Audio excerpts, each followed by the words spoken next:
بسم اللہ الرحمن الرحیم رب اعنی علی ذکرک و شکرک و حسن عبادتک رب اشرح لی صدری ویسر لی امری واحلل عقدۃ من لسانی یفقهوا قولی سبحانک لا علم لنا الا ما علمتنا انک انت العلیم الحکیم الحمد للہ وکفی وسلام علی عباده الذین اصطفى ما بعد فاعوذ باللہ من الشیطان الرجیم بسم اللہ الرحمن الرحیم یا ایہا الذین آمنوا کتب علیکم الصیام کما کتب علی الذین من قبلکم لعلکم تتقون ایاما معدودات صدق اللہ العظیم وقال النبی صلی اللہ علیہ وسلم من صام رمضان ایمانا واحتسابا غفر له ما تقدم من ذنبه او کما قال النبی صلی اللہ علیہ وسلم۔ محترم حضرات، ہم سب کے لیے، ساری امت مسلمہ کے لیے، بلکہ ساری ہی انسانیت کے لیے بڑی خوشی کی بات ہے، بڑی مسرت کی بات ہے کہ اللہ تبارک و تعالیٰ نے وہ مہینہ جو رمضان شریف کا مہینہ کہلاتا ہے، بس چند ہی روز میں اب شروع ہونے جا رہا ہے، جس کا انتظار حضرت سرکار دو عالم صلی اللہ علیہ وسلم کو 2 مہینے قبل سے رہا کرتا تھا۔ جیسا کہ ہم اس سے پہلے سن چکے ہیں کہ اللہ کے پیارے نبی صلی اللہ علیہ وسلم نے اس موقع پر جب کہ رجب کا مہینہ شروع ہو گیا تھا تو آپ نے اللہ تعالیٰ سے دعا یہ فرمائی تھی کہ اللہم بارک لنا فی رجب و شعبان و بلغنا رمضان، کہ یا اللہ آپ ہمارے لیے رجب اور شعبان کے مہینے میں برکت عطا فرمائیں اور یا اللہ ہم کو رمضان تک آپ پہنچائیں۔ ایک اور حدیث پاک میں آپ نے بات ارشاد فرمائی،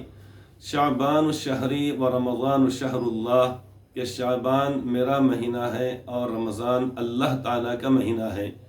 تو شعبان کی نسبت آپ نے اپنی جانب فرمائی اور رمضان مبارک کے مہینے کی نسبت آپ نے اللہ رب العزت کی طرف فرمائی کہ شعبان الشہری و رمضان الشہر اللہ، کہ شعبان میرا مہینہ ہے اور رمضان اللہ تبارک و تعالیٰ کا مہینہ ہے، یہ آپ نے فرمایا۔ متعدد احادیث پاک میں آپ نے رمضان مبارک کا تذکرہ فرمایا، اور جب یہ 2 مہینے اس طریقے سے گزر گئے کہ جس میں آپ نے اللہ رب العزت سے دعا فرمائی تھی کہ یا اللہ آپ ہمارے لیے رجب اور شعبان میں برکت عطا فرمائیں اور رمضان تک آپ ہم کو پہنچائیں، تو ایسے ہی ایک مرتبہ آپ صلی اللہ علیہ وسلم نے اپنی حیات مبارکہ میں اس موقع پر جب کہ شعبان کی آخری تاریخ تھی، اس تاریخ میں آپ نے بہت ہی اہتمام سے تمام صحابہ کرام سے آپ نے خطاب فرمایا۔ حضرت سلمان فارسی رضی اللہ عنہ کہتے ہیں کہ خطبنا رسول اللہ صلی اللہ علیہ وسلم فی آخر یوم من شعبان، کہ اللہ کے پیارے نبی صلی اللہ علیہ وسلم نے شعبان کی آخری تاریخ میں ہم کو آپ نے خطاب فرمایا۔ خطبنا رسول اللہ صلی اللہ علیہ وسلم، خطاب فرمایا، وعظ فرمایا، بیان فرمایا آپ نے صحابہ کرام کو۔ کیوں آپ نے فرمایا؟ تاکہ ان کو اس کی اہمیت اور عظمت معلوم ہو۔ اور کب فرمایا آپ نے؟ حالانکہ آپ یہ شعبان کے بجائے، آخری تاریخ کے بجائے 1 تاریخ کو بھی آپ وعظ فرما سکتے تھے، 2 تاریخ کو بھی، 10 تاریخ کو بھی، 20 تاریخ کو بھی، 25 تاریخ کو بھی، لیکن ایسے وقت کا آپ نے انتخاب فرمایا جب کہ یہ مہینہ اب ختم ہونے میں ہے، بلکہ چند گھنٹے باقی رہ گئے ہیں اور رمضان شریف کا مہینہ اب شروع ہونے میں ہے۔ تو وہ کہتے ہیں کہ تو آپ نے یہاں پر اس لیے خطاب فرمایا تاکہ لوگوں کو یہ معلوم ہو جائے، صحابہ کرام کو معلوم ہو جائے کہ ہم کو کس قدر اس کا اہتمام کرنا چاہیے اور کیسے ہم کو بے چینی اور شوق کے ساتھ اور رغبت کے ساتھ ہم کو یہ ماہ مبارک کا انتظار بھی کرنا چاہیے اور وہ اعمال کرنے چاہیے کہ جو اعمال اس بابرکت مہینے میں مطلوب ہیں۔ تو آپ نے فرمایا کہ حضرت سلمان فارسی کہتے ہیں رضی اللہ عنہ، وہ کہتے ہیں کہ خطبنا رسول اللہ صلی اللہ علیہ وسلم، اللہ کے پیارے نبی صلی اللہ علیہ وسلم نے ہم کو خطاب فرمایا فی آخر یوم من شعبان، شعبان کی آخری تاریخ میں یا آخری دن میں۔ آخری دن سے مراد یہ ہے کہ مثلا شعبان کی یا تو 29 تاریخ ہو گئی یا یہ کہ 30 تاریخ ہے، بہرحال وہ آخری دن ہے اور دوسرا دن رمضان شریف کا دن ہے۔ تو آپ نے خطاب فرمایا اور آپ نے اس موقع پر کیا فرمایا؟ ایک طویل حدیث پاک میں آپ نے اس کو بیان فرمایا کہ یا ایھا الناس قد اظلکم شہر عظیم۔ آپ نے سب سے پہلی بات جو خطبے میں آپ نے ارشاد فرمائی وہ یہ فرمایا آپ نے کہ اے لوگو، یا ایھا الناس قد اظلکم شہر عظیم، کہ تم پر ایک عظیم مہینہ سایہ فگن ہو رہا ہے۔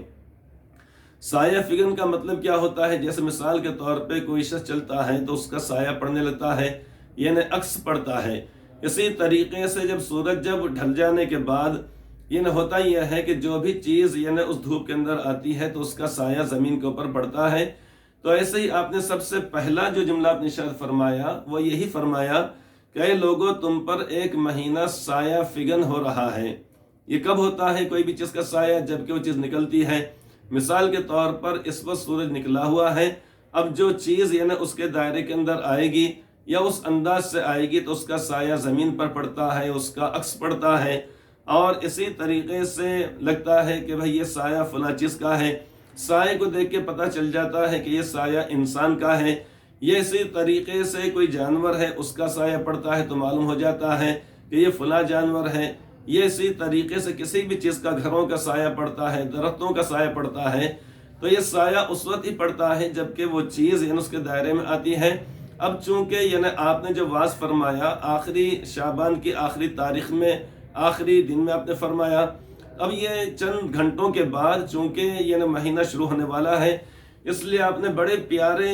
اس طریقے سے تاریخ کا یا دن کا آپ نے انتخاب فرمایا، تاکہ جیسے ہی آپ کی زبان مبارک سے صحابہ کرام اس بات کو سنیں وہیں سے ان کو شوق ہو جائے۔ جیسے اس کو مثال کے طور پہ یوں سمجھا جا سکتا ہے، ایک والد اپنے بچے کو یہ کہتا ہے کہ دیکھو بیٹا، اب تمہارے فلاں رشتہ دار جن کا بے چینی سے اور شوق اور رغبت سے انتظار تھا، بس وہ چند گھنٹوں کے بعد آنے ہی والے ہیں۔ یہ اسی طریقے سے ایک دو روز کے اندر آنے والے ہیں، شام میں آنے والے ہیں۔ اب یہ سننے کے بعد گھر کے تمام افراد کو بڑی بے چینی سے انتظار ہوتا ہے۔ اب اس کی تیاری میں سارے کے سارے لوگ لگ جاتے ہیں۔ مثال کے طور پہ گھر کی صاف صفائی فوراً کرنا شروع کر دی جاتی ہے۔ اسی طریقے سے گھر کی جو خواتین ہیں فوری طور پر وہ اپنے متعلقین سے، اپنے شوہر سے، اپنے بچوں سے، بھائی سے جو بھی ہوتے ہیں تو ان سے کہتی ہے کہ دیکھو فلاں مہمان آنے والے ہیں، ابو جان نے جب یہ بات کہہ دی ہے لہٰذا اب ان کے آنے سے پہلے تیاری کر لی جائے، ان کی ضیافت کیا کی جائے گی، ان کو کھانے پینے کے لیے کیا دیا جائے گا۔ یہ اسی طریقے سے گھر کی اچھی پیالیاں نکالی جاتی ہیں چائے پینے کے لیے، اور اسی طریقے سے اچھے برتن نکالے جاتے ہیں، دسترخوان اچھا نکالا جاتا ہے، غز گھر کی تمام چیزوں کو دھویا صاف ستھرا کیا جاتا ہے۔ مہمان جس قدر عظمت والا ہوتا ہے اور جس قدر محترم بالشان ہوتا ہے یا اس کا مرتبہ اس انداز کا ہوتا ہے تو اسی انداز کی تیاریاں ہوتی ہیں۔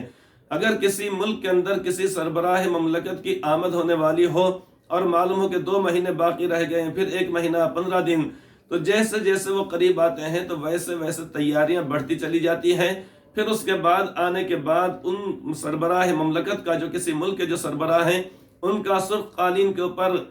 استقبال کیا جاتا ہے اور ساری تیاریاں اعزاز اور اکرام کیا جاتا ہے، اور صدارتی محل کے اندر یہ جو اچھی جگہ ہوتی ہے وہاں پر ٹھہرایا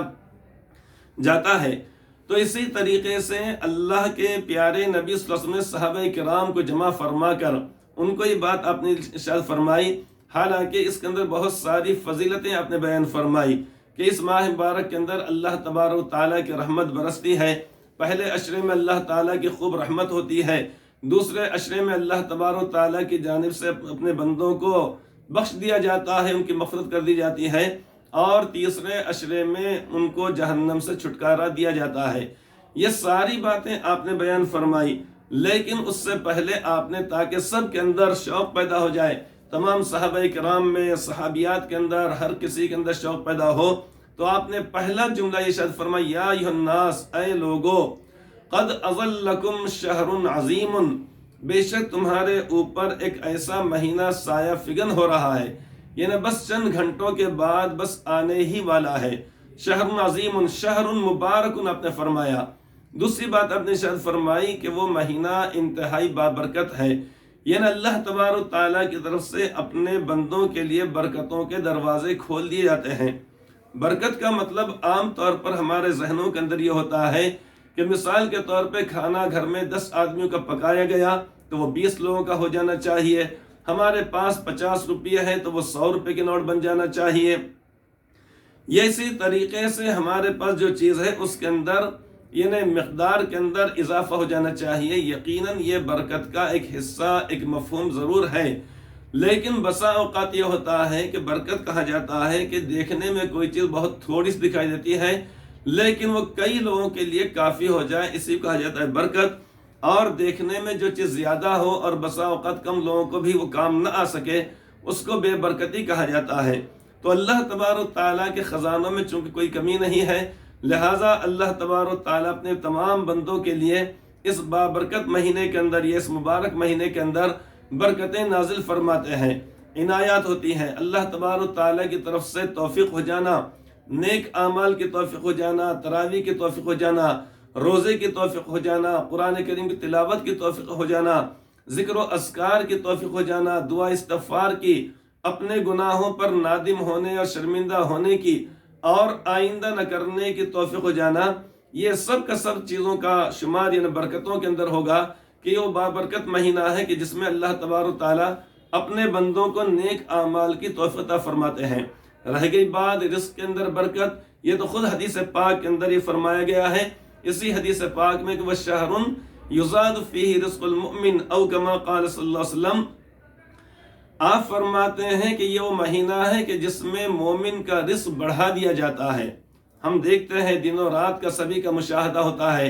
گھر میں ساری چیزوں کی بہتات ہے، روپے پیسے کی بہتات ہے، ہر چیزوں کی بہتات ہے، لیکن عام طور پر جو چیزیں گھر میں کھانے میں آتی ہیں اس سے کہیں زیادہ، اس سے اچھی چیزیں، عمدہ سے عمدہ چیزیں اللہ تبارک و تعالیٰ اپنے روزہ دار برکتوں بندوں کو اس ماہ مبارک کی برکت سے اللہ تعالیٰ عطا فرما دیتے ہیں۔ کیوں؟ اس لیے کہ بندے جب محنت کرتے ہیں، مجاہدہ کرتے ہیں، دن بھر روزہ رکھتے ہیں، مشقت کو برداشت کرتے ہیں، بھوک کو اور پیاس کو برداشت کرتے ہیں، اور ہم دیکھتے ہیں کہ رمضان شریف کا مہینہ اس طریقے سے نہیں آتا ہے کہ اس کا ایک مہینہ متعین ہو کہ سرما میں آئے گا، گرما میں آئے گا، بارش میں آئے گا، جبکہ دیگر اقوام کے ہم دیکھتے ہیں تہواروں کو ہم دیکھتے ہیں یا ان کے پاس جو چیزیں منائی جاتی اس کو دیکھتے ہیں کہ مثال کے طور پہ 100 سال سے اگر ان کا تہوار اگر کسی ایسے مہینے میں آ رہا ہے کہ جو سرما کا موسم ہے تو اگلے 100 سال تک بھی وہ اسی انداز سے رہے گا۔ اسی طریقے جو تہوار بارش میں آتا ہے تو ہمیشہ بارش میں آتا ہے، جو تہوار گرما کے موسم میں آتا ہے وہ اسی میں آتا ہے۔ لیکن رمضان مبارک کا مہینے کا معاملہ کچھ عجیب و غریب ہے کہ سال کے 12 مہینے میں یہ تبدیل ہوتا رہتا ہے۔ کئی سال تک رمضان شریف کا مہینہ آتا ہے سرما کے موسم میں، انتہائی کڑاکے کی سردی ہے اور اس طریقے سے ہاتھ ٹھٹر رہے ہیں، بات کرتے وقت ہونٹ اس طریقے دانت بجنے لگتے ہیں، اور بطور خاص سردی کے دنوں میں جب کڑاکے کی سردی ہو تو اس موقع پر سحری میں اٹھنا بہت جان پر آتا ہے انسان کے۔ لیکن اللہ تبارک تعالیٰ کے بندے کہ جن کی نگاہیں آخرت پر ہوتی ہے، جن کی نگاہیں جنت اور جہنم کے اوپر ہوتی ہے، جن کی نگاہیں عالم برزخ پر ہوتی ہیں، وہ کبھی یہ نہیں دیکھتے ہیں کہ ہم کو سردی ہو رہی ہے، بلکہ وہ یہی دیکھتے ہیں کہ یہ مشقت ہماری عارضی مشقت ہے، یہ وقتی طور پہ ہم کو مشقت برداشت کرنا ہے، لیکن آخرت میں جانے کے بعد، جنت میں جانے کے بعد نہ کسی قسم کی دھوپ ہوگی نہ گرمی ہوگی، جیسا کہ قرآن کریم میں فرمایا گیا، سورہ دہر کی آیت کریمہ ہے، لا يرون فيها شمسا ولا زمهريرا ودانية عليهم ظلالها وظللت قطوفها تظليلا۔ فرمایا گیا ہے کہ جنت کے اندر وہاں پر نہ کوئی دھوپ ہوگی اور نہ وہاں پر سردی ہوگی، یعنی ٹھنڈک بھی وہاں پر اس انداز کی نہیں ہوگی جیسا دنیا کے اندر ہوتی ہے، بلکہ احادیث پاک سے بات معلوم ہوتی ہے کہ جنت کا جو موسم ہوگا وہ ہمیشہ کے لیے صبح کا سہانا وقت کا وہ موسم ہوگا۔ صبح کے وقت جیسے نسیم سحری چلتی ہے، صبح کے وقت ٹھنڈی ٹھنڈی ہوا چلتی ہے، اور عام طور پر جو صبح صادق کے بعد کا جو موسم ہوتا ہے اور فجر کے بعد جو متصل جو موسم ہوتا ہے وہ انتہائی ٹھنڈا موسم ہوتا ہے، اور انہیں انتہائی اچھا موسم ہوتا ہے، بڑا خوشگوار موسم ہوتا ہے، نہ اس کے اندر سردی ہوتی ہے نہ گرمی ہوتی ہے، نہ اس کے اندر کوئی اور ایسی بات ہوتی ہے کہ جس کی وجہ سے انسان کو الجھن ہو۔ بہرحال تو اللہ تعالیٰ کے بندے سرما کے موسم میں رمضان آئے ان کے لیے کوئی رکاوٹ نہیں، اگرچہ کہ ان کے لیے تھوڑی سی مشقت ہوتی ہے، لیکن اس مشقت کو وہ ہنسی خوشی برداشت کر لیتے ہیں۔ اسی طریقے سے سخت گرمی کے موسم میں رمضان شریف کا مہینہ آتا ہے، اور یہ جو آتا ہے مہینہ کئی سال تک چلتا ہے۔ مثال کے طور پہ کبھی مارچ کے مہینے میں رمضان شریف کا مہینہ آ رہا ہے، کبھی اپریل میں آ رہا ہے، کبھی مئی کے مہینے میں آ رہا ہے،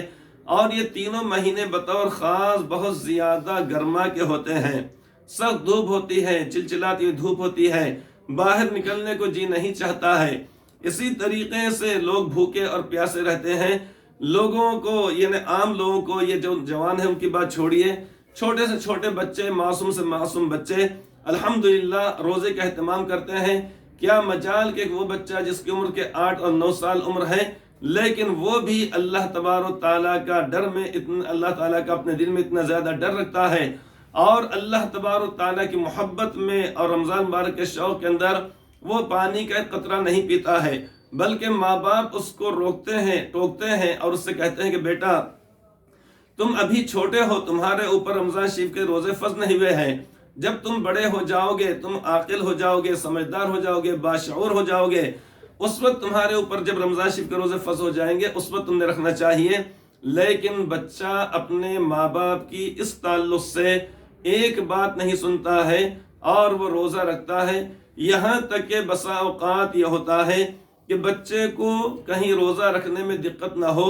بچہ سوتے وقت رات میں کہتا ہے کہ مجھے سحری میں جگانا ہے اور مجھے آپ جگائیے۔ ماں باپ خاموشی سے چپکے کھانا کھا لیتے ہیں تاکہ بچہ آہٹ پر اٹھنے نہ پائے، لیکن جب بچہ صبح میں جب اٹھتا ہے اور وہ کہتا ہے کہ مجھے سحری میں جگایا نہیں گیا تھا، ماں باپ جب اس سے کہتے ہیں کہ ہاں بیٹا ہم نے نہیں جگایا، تم کو دقت ہوگی، تو بغیر سحری کے بھی روزہ رکھ لیتا ہے، یا ضد کرتا ہے، روتا ہے، اس سے وعدہ کرنا پڑتا ہے کہ ٹھیک ہے چلو آج ہم تم کو نہیں جگائے، لیکن گزشتہ رات ہم تم کو نہیں جگائے، آج ضرور جگائیں گے، آج تم بغیر سحری کے روزہ مت رکھو، کل روزہ رکھ لینا۔ تب کہیں جا کر بچہ وہ اپنی اس ضد سے باز آتا ہے،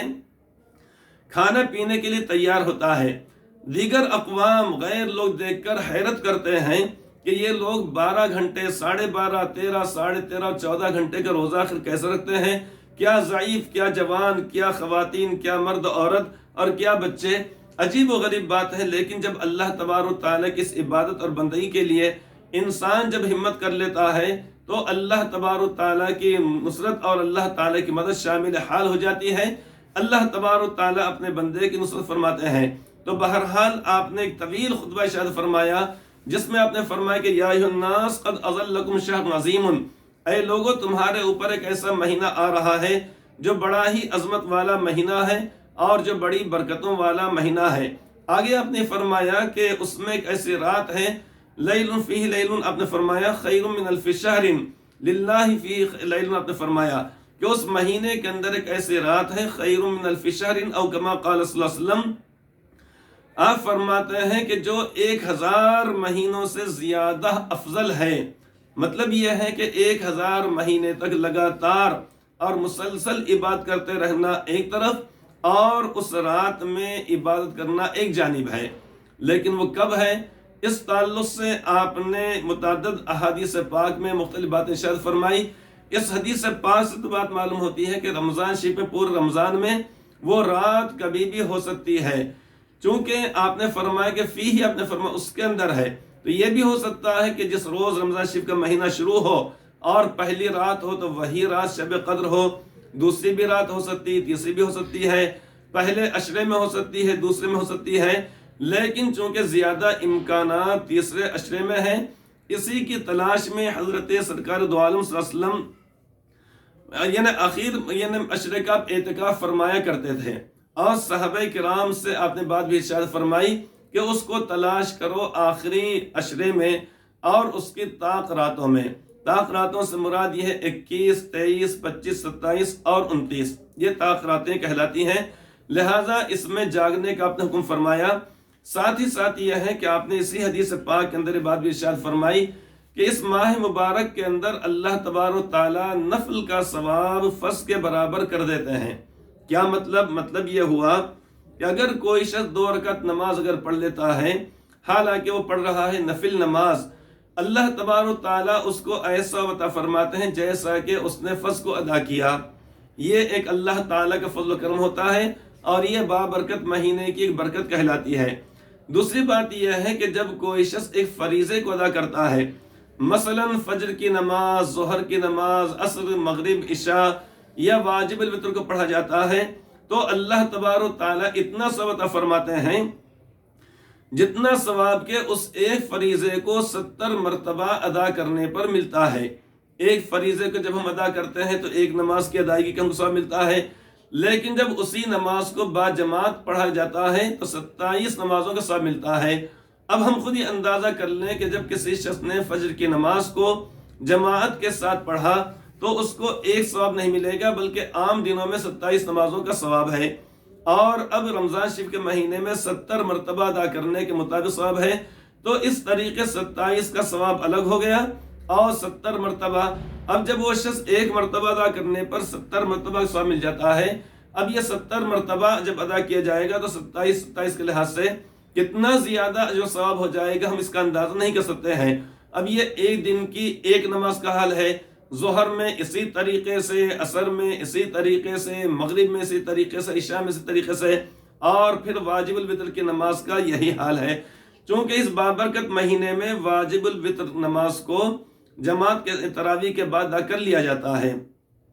تو اتنا زیادہ ثواب کہ نفل کا ثواب فرض کے برابر اور ایک فریضے کا ثواب 70 فرائض کے بعد برابر اللہ تعالیٰ تعالیٰ فرماتے ہیں۔ اسی طریقے صدقات کا معاملہ ہے کہ عام دنوں میں اگر 1 روپے صدقہ اگر کریں گے تو ہم کو 1 روپے ثواب ملے گا، لیکن وہی اگر اس طریقے سے 1 روپیہ رمضان شریف کے مہینے میں صدقہ کیا تو اس کا ثواب ہم کو 70 روپے کے برابر مل جائے گا۔ یہی حال سبحان اللہ کہنے کا ہے، الحمدللہ کہنے کا ہے، اللہ اکبر کہنے کا ہے، تلاوت کلام پاک کا ہے، تمام چیزوں کے ثواب میں اللہ تبارک و تعالیٰ اضافہ فرما دیتے ہیں، اور یہی اضافہ ہمارے لیے آخرت میں کام آنے والا ہے۔ کیوں؟ اس لیے کہ آخرت میں وہاں پر دنیا کا روپیہ پیسہ نہیں دیکھا جائے گا، یہاں کا مال و دولت، یہاں کا مال و متاع نہیں دیکھا جائے گا، یہ تو اللہ تبارک و تعالیٰ کی دین ہے کہ واللہ یبسط الرزق لمن یشاء، اللہ تبارک و تعالیٰ جس کے لیے چاہتے ہیں تو رزق میں کشادگی کر دیتے ہیں۔ اگر اللہ تبارک و تعالیٰ کسی کو غریب بناتے ہیں تو اس میں بھی اللہ تبارک و تعالیٰ کی طرف سے آزمائش ہوتی ہے کہ میرا بندہ غربت میں صبر کرتا ہے یا نہیں کرتا ہے۔ کسی کو مالدار بناتے ہیں اللہ تبارک و تعالیٰ تو اس میں بھی آزمائش بندے کی ہوتی ہے کہ مالداری میں آ جانے کے بعد کیا مجھے یاد رکھتا ہے یا مجھے بھلا دیتا ہے۔ تو مالدار کی اللہ تعالیٰ آزمائش مالداری میں فرماتے ہیں اور غریب کی غربت میں آزمائش فرماتے ہیں، لہٰذا ان دونوں کو یہ چاہیے کہ مالداری کی حالت میں اللہ تعالیٰ کا شکر ادا کرے اور فرائض کو دل و جان سے ادا کرے۔ غریب کو بھی یہ چاہیے کہ اس کے اوپر صبر کر لے اور فرائض اور واجبات کو بھی اس طریقے سے ادا کرے۔ نیز اسی کے ساتھ ساتھ اللہ تعالیٰ کے پیارے حبیب پاک صلی اللہ علیہ وسلم نے بات بھی شاید فرمائی ہے کہ اس ماہ مبارک کے اندر اللہ تبارک و تعالیٰ اپنی رحمت کو نازل فرماتے ہیں، یعنی اس پہلے عشرے کے اندر، اور ساتھ ہی ساتھ یہ بھی فرمایا گیا ہے کہ اس ماہ مبارک کے اندر جنت کے دروازوں کو کھول دیا جاتا ہے، دوزخ کے دروازوں کو بند کر دیا جاتا ہے، اور اس کے علاوہ اللہ رب العزت اپنے بندوں پر یہ بھی فضل فرماتے ہیں کہ سرکش شیاطین کو قید کر دیا جاتا ہے مکمل 1 مہینے کے لیے۔ کیوں قید کیا جاتا ہے؟ وہ اس لیے قید کیا جاتا ہے، ان کو جکڑ دیا جاتا ہے تاکہ اللہ تبارک و تعالیٰ کے بندوں کو ورغلائیں نہیں، وہ ان کو بہکائیں نہیں، وہ ان کو اس طریقے سے برائی کے اوپر آمادہ نہ کریں۔ یہی وجہ ہے کہ ہم دیکھتے ہیں کہ اس بابرکت مہینے کے احترام میں اچھے لوگ، اچھے سے مراد یہ ہے کہ جو گناہوں کے خدا نخواستہ عادی تھے، برائی کے عادی تھے، لیکن وہ اس بابرکت مہینے میں احترام رمضان کے طور پر کسی قسم کا کوئی گناہ نہیں کرتے ہیں۔ جو شخص کے خدا نخواستہ شراب کا عادی تھا تو شراب پینے سے اپنے آپ کو روکے رکھتا ہے۔ جو شخص اپنی نگاہوں کا غلط استعمال کرتا تھا تو رمضان شریف کے مہینے کے اندر اپنی نگاہوں کا غلط استعمال نہیں کرتا ہے۔ بہت سارے لوگ وہ ہوتے ہیں جو جھوٹ سے اپنے آپ کو بچاتے ہیں، غیبت سے اپنے آپ کو بچاتے ہیں، برائیوں سے بچاتے ہیں، حرام روزی کمانے سے یا حرام رقم لینے سے بچاتے ہیں اپنے آپ کو۔ کیوں؟ رمضان مبارک کے احترام میں۔ تو اس ماہ مبارک میں اللہ تعالیٰ کا ایک فضل و کرم یہ بھی ہوتا ہے کہ تمام سرکش شیاطین کو اللہ تبارک و تعالیٰ اپنے فضل و کرم سے ان کو قید فرما دیتے ہیں۔ ایک اور بات ذہن میں رکھیے کہ یہ کچھ فضیلتیں، اس کے علاوہ اور مزید فضیلتیں اللہ تبارک و تعالیٰ نے اس ماہ مبارک کے اندر اسی امت کے روزے داروں کے لیے رکھی ہیں۔ تو بات شروع میں یس کی جا رہی تھی، قرآن کریم کی آیت کریمہ کی تلاوت کی گئی تھی، کہ اللہ تعالیٰ فرماتے ہیں یا ایھا الذین آمنوا کتب علیکم الصیام، اے ایمان والو تم پر روزے فرض کیے گئے۔ کب فرض کیے گئے؟ یعنی اس بابرکت مہینے میں جو رمضان شریف کا مہینہ کہلاتا ہے، کتب علیکم الصیام، تم پر فرض کیے گئے۔ فرض کرنے کا مطلب یہ ہے کہ جیسے نماز فرض ہے 5 وقت کی، کسی صورت میں نماز معاف نہیں ہے، اسی طریقے سے زکوٰۃ صاحب نصاب کے لیے فرض اور لازمی ہو جاتا ہے، کسی صورت میں معاف نہیں ہے۔ وہ شخص کے جو صاحب استطاعت ہو، تندرست ہو، راستہ پرامن اور محفوظ ہو، آنے جانے کے ضروری اخراجات موجود ہوں، اس کی واپسی تک اس کے اہل و عیال کے لیے کھانے پینے کا انتظام ہو، اس کے لیے اللہ تبارک و تعالیٰ نے حج کو فرض فرمایا۔ فرمان الہی ہے وَلِلَّهِ عَلَى النَّاسِ حِجُّ الْبَيْتِ مَنِ اسْتَطَاعَ إِلَيْهِ سَبِيلًا، اور اللہ تبارک و تعالیٰ کی رضا اور خوشنودی کے لیے لوگوں کے لیے ضروری ہے کہ جو شخص کے اس کے راستے کی طاقت رکھتا ہو، یعنی بیت اللہ شریف تک جانے کی، اس کے اوپر ضروری ہے کہ وہ اللہ تبارک و تعالیٰ کی خوشنودی کے لیے فریضے کو ادا کرے، حج کو ادا کرے۔ تو اسی طریقے سے یعنی اسلام کے جو ارکان ہیں جن کو بتلایا گیا ہے کہ عمود کہا گیا، ستون کہا گیا ہے، جس طریقے سے کوئی شامیانہ ہوتا ہے، کوئی خیمہ ہوتا ہے، اس کے نیچے کچھ ستون ہوتے ہیں جس کے اوپر خیمہ قائم ہوتا ہے، تو اسی طریقے سے اسلام جن چیزوں کے اوپر قائم ہے، کلمہ طیبہ تو اس کی بنیادی لکڑی اور بنیادی ستون کی مانند ہے۔ اس کے علاوہ نماز، روزہ، زکوٰۃ، حج، یہ 4 کے 4 ارکان اسلام کہلاتے ہیں۔ تو انہی ارکان اسلام میں سے ایک انتہائی عظیم الشان، انتہائی اعلیٰ درجے کا رکن وہ ہے جس کو روزہ کہا جاتا ہے۔ اردو میں ہم روزہ کہتے ہیں، جس کو عربی میں صوم یا سیام کہا جاتا ہے۔ تو اللہ رب العزت نے اپنے تمام ان بندوں کو جو قیامت تک آنے والے ہیں، چاہے وہ مرد ہوں یا عورتیں ہوں، یا اسی طریق ضعیف ہوں، بچے ہوں، بوڑھے ہوں، ہر ایک سے پیارے انداز میں اللہ رب العزت نے بڑے شفقت بھرے انداز میں اللہ نے فرمایا یا ایھا الذین آمنو، اے ایمان والو، یعنی وہ لوگ ہمارے مخاطب ہیں کہ جو ہم پر ایمان رکھتے ہیں، ہماری رزاقیت پر ان کو بھروسہ ہے، جن کو یقین ہے اس بات کا کہ ہم یعنی عزت اور ذلت کے مالک ہم ہی ہیں، روزی بھی ہم ہی دینے والے ہیں، اسی طریقے موت و حیات بھی ہمارے دست قدرت میں ہے، شفا اور صحت اور تندرستی اس کے بھی ہم مالک ہیں، کائنات کے ذرے ذرے کے مالک ہم ہی ہیں۔ تو جن لوگوں کو اس بات کا یقین کامل ہے، ان سے اللہ رب العزت نے خطاب فرمایا جیسے کوئی کسی اسکول کا طالب علم ہوتا ہے تو امتحان اسی کا لیا جاتا ہے، حالانکہ گلی کوچے میں بہت سارے سڑکوں پر سے گزرنے والے بہت سارے طلبہ ہوتے ہیں، لیکن کوئی اسکول کا ہیڈ ماسٹر، ذمہ دار یا وہاں کا جو اعلیٰ ذمہ دار ہے، وہ کوئی کبھی نہیں کہتا ہے کہ بھائی آ جاؤ اور آ کر امتحان دے دو اور آ کے کلاس میں بیٹھ جاؤ۔ کیوں؟ اس لیے کہ اس بچے نے یا ان بچوں نے اس اسکول کے اندر داخلہ ہی نہیں لیا۔ لیکن جس بچے نے داخلہ لیا اور ہیڈ ماسٹر صاحب یا ماسٹر صاحب جانتے ہیں، تو اگر وہ کہیں پر بچوں کے ساتھ وقت ضائع کرتے دکھائی دیتا ہے تو از راہ شفقت اور محبت اور ہمدردی کے طور پہ وہ ٹیچر اور وہ ہیڈ ماسٹر صاحب وہ کہیں گے بیٹا دیکھو تم کو بہت آگے جانا ہے، بہت دور تک تم کو جانا ہے، تم کو ڈاکٹر بننا ہے، تم کو انجینئر بننا ہے، لہٰذا تم اس وقت کو ضائع مت کرو، بہتر تمہارے لیے یہ ہوگا کہ تم اس وقت کو اس طریقے سے یعنی اپنے کام میں لے کر آؤ اور اس کے اندر اسٹڈی کرو، تم مطالعہ کرو اور تم پڑھو لکھو محنت کرو۔ یہ کب کہیں گے؟ جبکہ وہ ہمارے اسکول کا وہ طالب علم ہوتا ہے، وہ اس کا اسٹوڈنٹ ہوتا ہے، اس میں کہا جاتا ہے۔ لیکن جو اس اسکول کا طالب علم ہے ہی نہیں، جس نے داخلہ لیا ہی نہیں، لہٰذا وہ کہیں جائے تو کیا، کہیں آئے تو کیا، کہیں پر اگر مداری کا اگر کھیل اگر ہو رہا ہے، کوئی گارواڑی اگر کوئی کھیل کر رہا ہے اور وہاں پر اس طریقے سے وہ کوئی کرتب دکھلا رہا ہے، بہت بڑا وہاں پر ہجوم ہوتا ہے، لیکن کوئی ماسٹر صاحب، کوئی ہیڈ ماسٹر یا کوئی بھی آدمی وہاں پر کھڑے ہونے والے بچوں سے قطعی نہیں کہیں گے کہ تم یہاں کہاں اپنا وقت ضائع کر رہے ہیں۔ ہاں کہیں گے ان سے جو ہمارے اسکول کے طالب علم ہوتے ہیں۔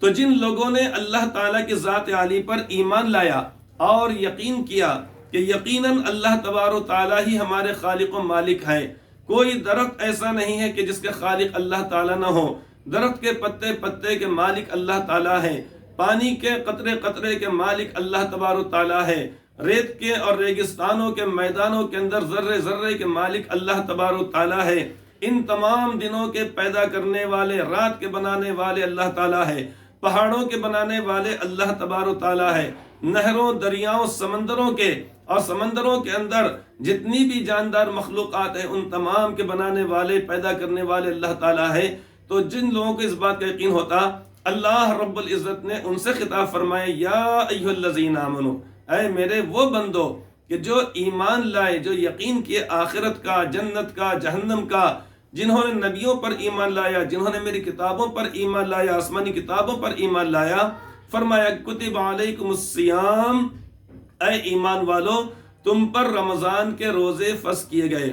چونکہ لوگوں کو مشقت معلوم ہوگی، دشواری معلوم ہوگی، تکلیف معلوم ہوگی، اللہ رب العزت نے اسی آیت کریمہ میں پچھلی قوموں کا حوالہ دیا۔ کیوں دیا؟ اس لیے دیا کہ اگر جب ان کو معلوم ہو جائے کہ یہ روزوں کی مشقت ہم پر نہیں ڈالی گئی ہے، بلکہ ہم سے پہلے جو انسان آئے ہیں، جو اللہ تبارک تعالیٰ کے بندے جو گزرے ہیں دنیا کے اندر، ان کو بھی آخر اتنی ہی بھوک اور پیاس لگا کرتی تھی۔ جب انہوں نے اس مشقت کو، بھوک کو، پریشانی کو برداشت کیا، ہمارے لیے بھی آسان ہو جائے گا۔ تو اللہ تبارک تعالیٰ نے اس پہلی آیت کریمہ میں پچھلی قوموں کا حوالہ دیا کہ اے ایمان والو تم پر رمضان کے روزے فرض کیے گئے، کما کتب علی الذین من قبلکم، جیسا کہ پہلی امتوں پر روزے فرض کیے گئے تھے۔ اس کے اندر ہمت ہماری بندھائی گئی، چاہے رمضان کا مہینہ سرما میں آئے، گرما میں آئے، بارش میں آئے، چاہے وہ دن بھر ہمارے لیے 13-13.5 گھنٹے کا روزہ ہو، لیکن ہم کو اس کو برداشت کرنا ہے۔ پھر یہ بھی فرما دیا گیا کہ دیکھو یہ جو روزے فرض کیے گئے اس لیے نہیں ہے کہ ہمارے خزانوں میں کمی ہے، بلکہ اس میں تو اللہ تعالیٰ اپنے مومن کا رزق بڑھا دیتے ہیں، بلکہ ان کے طفیل میں نہ صرف انسانوں کو، دیگر انسانوں کو جو اللہ تعالیٰ پر یقین نہیں رکھتے ان کو بھی دیتے اللہ تعالیٰ، اور جانوروں کو، چرندوں کو اور پرندوں کو، چیونٹیوں کو، حشرات الارض بھی اللہ تعالیٰ عطا فرماتے ہیں۔ اس کا مقصد بتلا دیا گیا، کما کتب علی الذین من قبلکم لعلکم تتقون، تاکہ تمہارے اندر خوف خدا پیدا ہو جائے، ڈر پیدا ہو جائے۔ بہرحال آج کی مجلس میں یہی چند باتیں عرض کرنی تھی۔ اب چونکہ رمضان شریف کا مہینہ چند دنوں کے اندر شروع ہونے والا ہے، ابھی سے ہم اس کا اہتمام کریں اور ابھی سے ہم اس کی تیاری کریں اور بے چینی کے ساتھ اور شوق اور رغبت کے ساتھ ہم اس کا انتظار کریں۔ اللہ تبارک تعالیٰ آنے والا مہینہ اور بار بار زندگی میں اللہ تعالیٰ ایسے بابرکت مہینے، بابرکت عیدیں اور مبارک راتیں اللہ تعالیٰ ہم سب کو عطا فرمائے۔ آمین ثم آمین، وآخر دعوانا ان الحمد للہ رب العالمین۔